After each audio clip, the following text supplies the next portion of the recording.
আমার স্বামী একজন ডাক্তার ছিলেন এবং তিনি ফর্সা হওয়ার জন্য আমাকে প্রতিদিন ইনজেকশন দিতেন, যার জন্য আমার পেটে প্রচুর ব্যথা হতো। এক রাতে আমি ইনজেকশনটা পাল্টে দিই এবং ঘুমানোর ভান করি। তারপর সেই রাতে আমার স্বামী আমার সঙ্গে যা করেছে, কোনো শত্রুও তা করতে পারবে না। কারণ আমার স্বামী আমার সঙ্গে, আমার কাকা ও কাকিমার ছেলে অনিশ যখন আমেরিকা থেকে ডাক্তারি পড়ে আসেন, তখন পুরো পরিবারের অনেক আনন্দে ভরে ওঠে। প্রতিটি পার্টিতে এবং প্রতিটি বিয়েতে শুধু শান্তি আন্টির ছেলের কথাই বলা হতো। প্রত্যেক মহিলারাই চেয়েছিলেন অনিশ তার মেয়েকে পছন্দ করুক এবং প্রতিটি মেয়েরই ডক্টর অনিশকে বিয়ে করার ইচ্ছা ছিল। অনিশ ফিরে আসার পর থেকে আশেপাশের মেয়েরা নিয়মিত পার্লারে যেতে শুরু করে। প্রতি সপ্তাহে পার্লারে যাওয়া তাদের জীবনের একটি অংশ হয়ে উঠেছিল। অনিশ এখানে শুধু ডাক্তারি পড়তে আসেনি, সে এখানে এসে একটি বড় ক্লিনিকও খুলেছে এবং তিনি ক্লিনিকে কাজও শুরু করেছেন। এখানে তিনি কত টাকা উপার্জন করতে পারবেন তা অনুমান করা খুব সহজ ছিল। আমি আমাদের পরিবারের একমাত্র মেয়ে ছিলাম যে অনিশকে বিয়ে করার স্বপ্ন দেখিনি, কারণ আমি তার প্রতি আগ্রহী ছিলাম না। আমি জানতাম সে কখনোই আমার হতে পারবে না, সে আমার কথাও ভাববে না। কারণ আমি কালো মেয়ে ছিলাম, আমার চোখ সুন্দর ছিল, আমি লম্বাও ছিলাম, কিন্তু কালো রং আমার সৌন্দর্য কেড়ে নিয়েছিল। কেন সে অন্যান্য পরিবারের ফর্সা মেয়েদের ছেড়ে আমাকে বিয়ে করবে? যা সম্ভব ছিল না তা ভেবে আমি নিজেকে ব্যস্ত করতে চাইনি। অন্যান্য পরিবারের মেয়েরা আমার চেয়ে বেশি শিক্ষিত ছিল, তারা ধনীও ছিল। আমরা মধ্যবিত্ত শ্রেণীর মানুষ ছিলাম, আমরা গরিব ছিলাম না, কিন্তু অন্যদের তুলনায় আমাদের টাকা ছিল একটু কম। একদিন আমি অসুস্থ হয়ে পড়ি। আমার মনে হয় যে আমার রক্তচাপ কমে গিয়েছে। তখন আমি আমার মাকে বলি যে আমি অসুস্থ, আমাকে ডাক্তারের কাছে যেতে হবে। আমার মা আমাকে অনিশের ক্লিনিকে নিয়ে যান। আমি মাকে জিজ্ঞেস করলাম, তুমি আমাকে এখানে কেন নিয়ে এসেছো? তুমি খুব ভালো করেই জানো এই ক্লিনিকের ফি একটু বেশি। আমার মা বললেন, আমি টাকাটা নিয়ে এসেছি। মা আরও বললেন, আমার একটাই উদ্দেশ্য, এই অজুহাতে অনিশ যদি তোর দিকে তাকায়, হয়তো তোকে তার পছন্দ হয়ে যেতে পারে। মায়ের কথা শুনে আমি অবাক হয়ে গেলাম। তিনি অনেক দূর পর্যন্ত চিন্তা করে ফেলেছেন, আর আমি বেশি কিছু ভাবলাম না। আমি মাকে বলেছিলাম যে আমরা অন্য ক্লিনিকে যাই, কিন্তু মা তার সিদ্ধান্তে স্থির ছিলেন যে এখান থেকে রক্তচাপ পরীক্ষা করাবেন। আমরা যখন ভিতরে গেলাম তখন আমার মা নিজেকে পরিচয় করিয়ে দিলেন যে তিনি অনিশের বাবার বন্ধু স্ত্রী। এই কথা শুনে অনিশের মনে পড়ল, আর তিনি বললেন, হ্যাঁ, আমি আপনাদের চিনতে পেরেছি, আমার স্মৃতিশক্তি খুব ভালো। তখন আমার মা আমাকে পরিচয় করিয়ে দেন যে এই আমার মেয়ে, আর সে ভালো নেই। অনিশ আমার দিকে তাকালেন এবং তারপর আমার রক্তচাপ পরীক্ষা করতে শুরু করলেন। কিন্তু অফিসে প্রবেশের আগে তার সহকারী আমার রক্তচাপ ও ওজন পরীক্ষা করছিলেন এবং আমাকে একটা স্লিপও দিয়েছিলেন যাতে আমার রক্তচাপের রেকর্ড ছিল।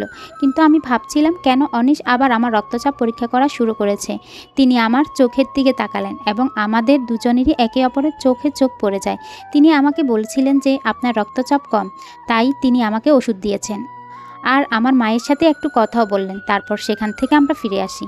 কিন্তু অনিশের চোখ আমাকে সারা রাত ঘুমাতে দেয়নি। তার চোখে অদ্ভুত কিছু ছিল যা আমি বুঝতে পারছিলাম না।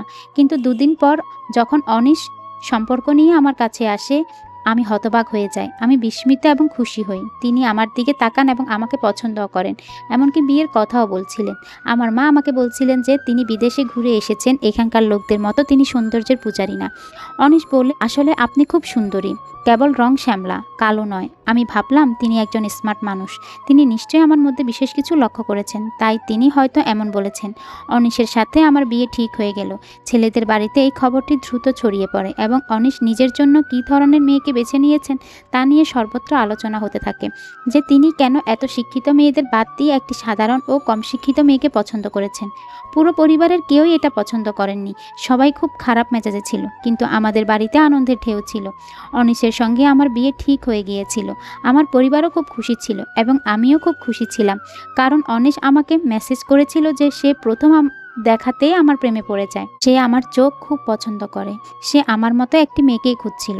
আমি আমার মায়ের কথা বিশ্বাস করতে শুরু করছিলাম যে সে বাহির থেকে এসেছে এবং বাহিরের লোকেরা মেয়েদের মধ্যে বিশেষ গুণ লক্ষ্য করে, তারা সৌন্দর্য দেখে না। তাই এই নিয়ে আমার মাথায় আর কোনো চিন্তা থাকলো না।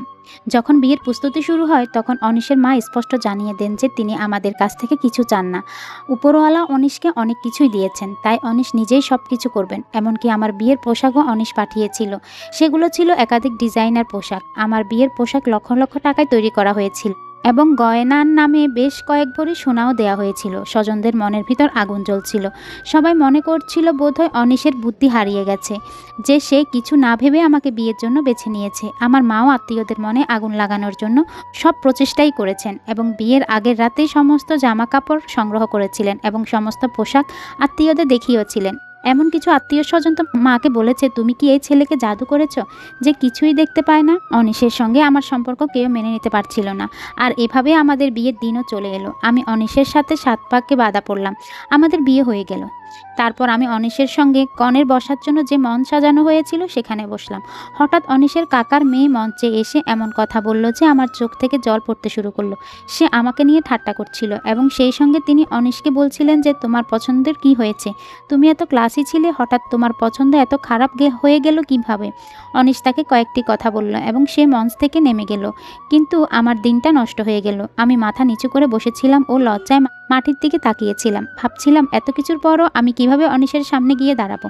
আমি জানতাম সবাই এটাই ভাবছে যে কেন অনিশ আমার মতো একটা কালো মেয়েকে বেছে নিয়েছে, কিন্তু শুধু আমি জানতাম যে অনিশ প্রথম দেখাতে আমার প্রেমে পড়ে গিয়েছিল।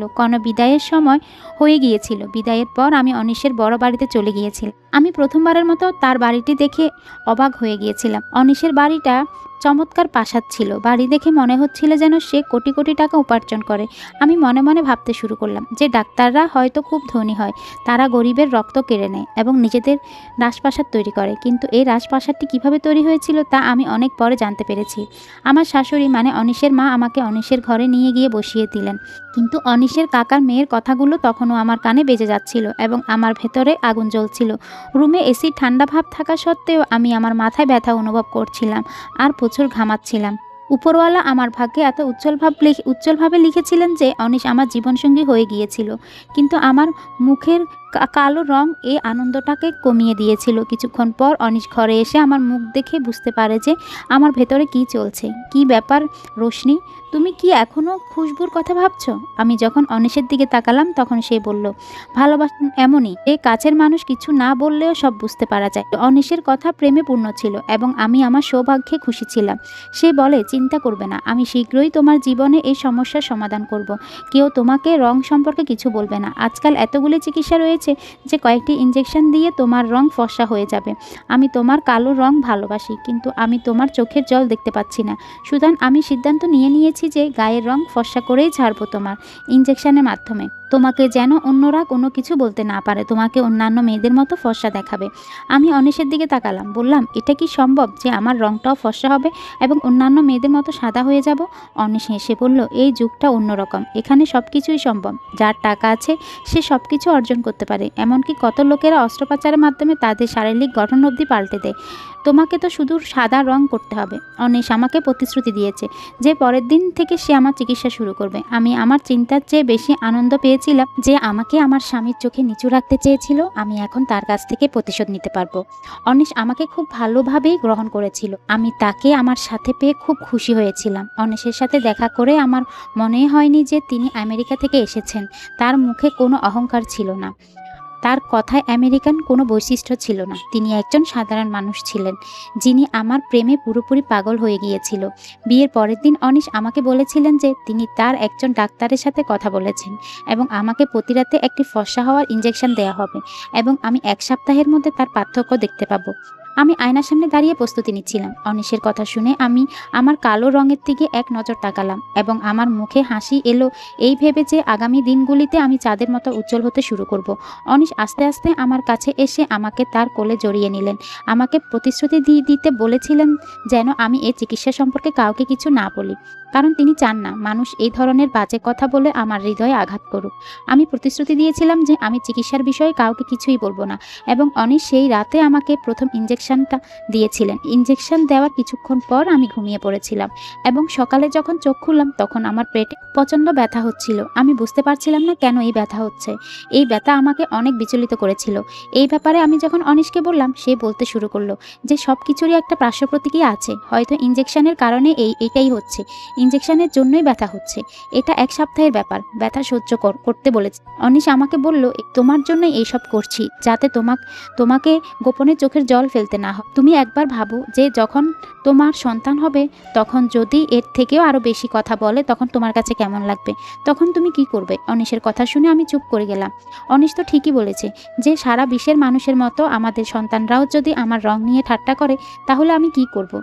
বিয়ের পর একজন নারীর একটাই দুর্বলতা থাকে, আর সেটা হলো তার সন্তান। আর এই সুযোগ নেন অনিশ। বাচ্চার নামে আমি প্রতিটি ব্যথা সহ্য করতে প্রস্তুত ছিলাম, এবং পরের রাতেও যখন অনিশ আমাকে ইঞ্জেকশন দেয় কিছুক্ষণ পর গভীর ঘুমে তলিয়ে পড়ি এবং সকালে আবার পেট ব্যথায় ভুগছিলাম। এই ব্যথা আর সহ্যের বাহিরে চলে গিয়েছিল, কিন্তু আমি এটি সম্পর্কে কাউকে কিছু বলতেও পারছিলাম না, কারণ অনিশ গোপনে এই চিকিৎসা করছি। আমি সারাদিন পেট ব্যথায় ভুগছিলাম এবং আমার ঘরের দরজাও বন্ধ ছিল। সারাদিন শুয়েছিলাম রাত পর্যন্ত। আমি আমার সব সাহস হারিয়ে ফেলছিলাম এবং আর কোনো ইঞ্জেকশনও নিতে পারছিলাম না। আমি ভেবেছিলাম যদি একদিন ইঞ্জেকশন না নিই তবে এটি খুব বেশি পার্থক্য হবে না, কিন্তু এতে অনিশের কোথাও খারাপ লেগে না যায় এই ভেবে আমি গোপনে ইঞ্জেকশন পাল্টে এনার্জির ইঞ্জেকশন রেখে দিই। অনিশ আমাকে সেই ইঞ্জেকশনটা দেয় এবং আমি চোখ বন্ধ করে শুয়ে পড়ি। আমাকে দেখে যেন মনে হয় আমি খুব গভীর ঘুমিয়ে পড়েছি। এরপর অনিশ আমার সঙ্গে যা করলো তাতে আমার আত্মা কেঁপে উঠল।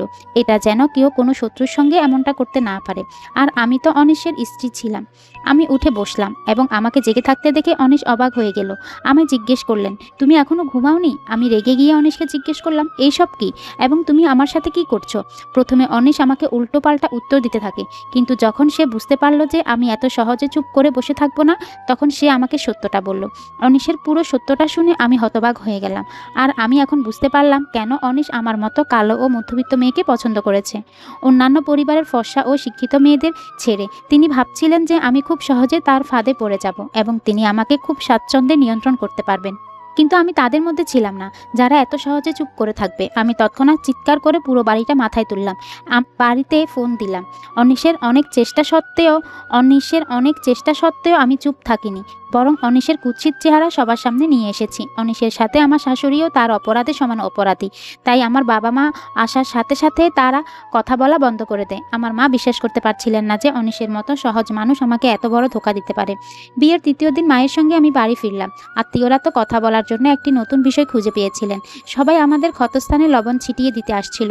সবার মুখে একটাই কথা ছিল, আমাদের তো প্রথম থেকে ব্যাপারটা গোলমাল লাগছিল যে অনিশের মতো ছেলে কিভাবে রশনির মতো কালো মেয়েকে বিয়ে করতে পারে। কিন্তু আত্মীয় স্বজন অনিশকে ভালো কথা বলে আমাকে খারাপ কথা বলছিল, কারণ অনিশের মা আমার চরিত্র নিয়ে অনেক খারাপ গল্প বানিয়েছিলেন। আমার খারাপ চরিত্রের কথা সব জায়গায় আলোচিত হচ্ছিল এবং আমি আমার দুর্ভাগ্য নিয়ে চোখের জল ফেলছিলাম।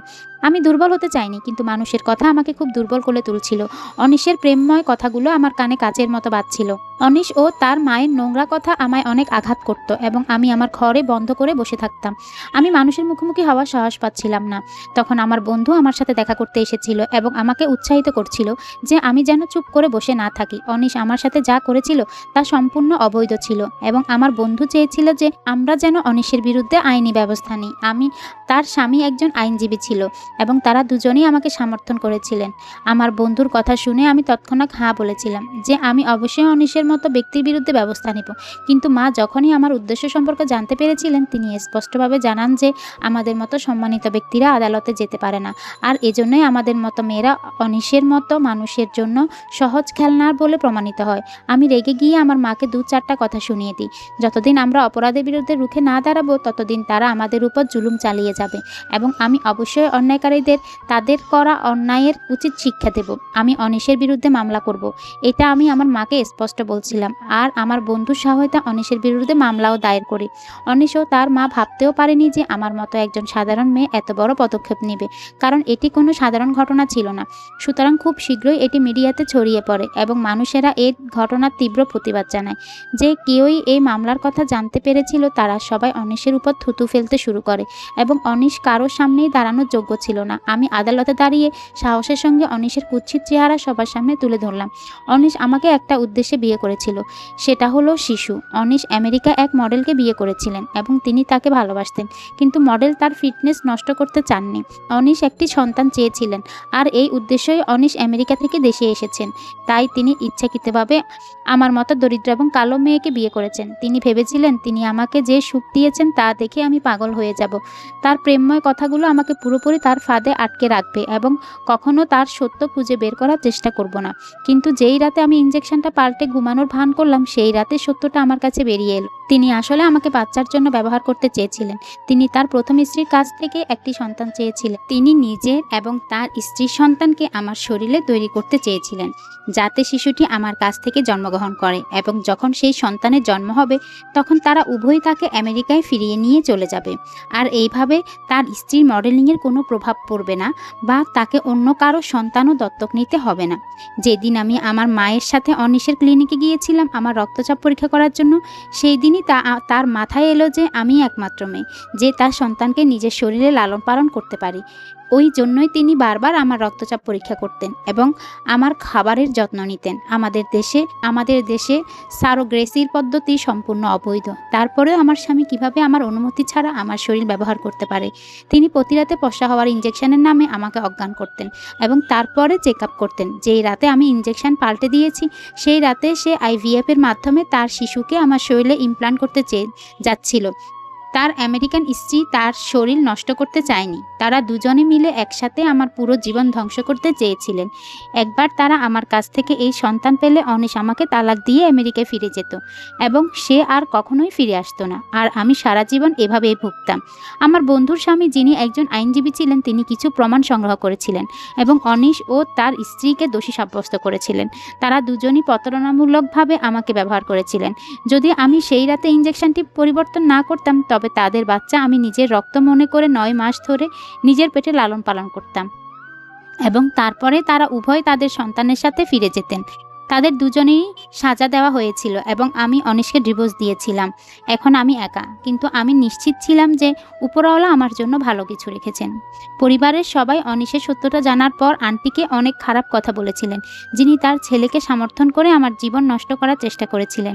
একটা জিনিস আমি খুব ভালো করেই বুঝতাম যে একজন মানুষের শিক্ষা শুধু তাকে খ্যাতি দিতে পারে না, পিতামাতার লালন পালনও দরকার, যা একটি শিশুকে স্মার্ট এবং পরিষ্কার করে গড়ে তোলে। আন্টি যদি তার ছেলে অনিশকে সঠিক ও ভুলের পার্থক্য বোঝাতেন এবং আমার জীবন নিয়ে খেলতে বারণ করতেন, তাহলে তিনি সম্ভবত এত সাহস পেত না। আত্মীয় স্বজনের সবাই উপরওয়ালাকে ধন্যবাদ দিচ্ছিল যে তাদের মেয়েরা অনিশের ফাঁদে পড়া থেকে বেঁচে গেছে। মা খুব দুঃখ পেয়েছিলেন যে তার কারণে আমার জীবন ধ্বংস হয়ে গেছে। লক্ষ লক্ষ গহনা এবং জামা কাপড় একজন মানুষকে সৌভাগ্য এবং সুখ দিতে পারে না। সুতরাং ধনী এবং শিক্ষিত বর না খোঁজার চেয়ে তাদের মেয়ের নিরাপত্তার জন্য প্রার্থনা করা উচিত, যেন কোনো মেয়ে 4 দেওয়ালে দুবেলা রুটি আর সম্মান নিয়ে সুখে বসবাস করতে পারে। কিন্তু খারাপ মানুষদের সঙ্গে সে কখনোই সুখী হতে পারে না। আজ আমি নিরূপণের বিরুদ্ধে আওয়াজ তুলেছি, যাতে কোনো মেয়ে আর কোনো ছেলের ভুল উদ্দেশ্যের শিকার না হয়। ধন্যবাদ। কেমন লেগেছে অবশ্যই জানিয়ে দিবেন।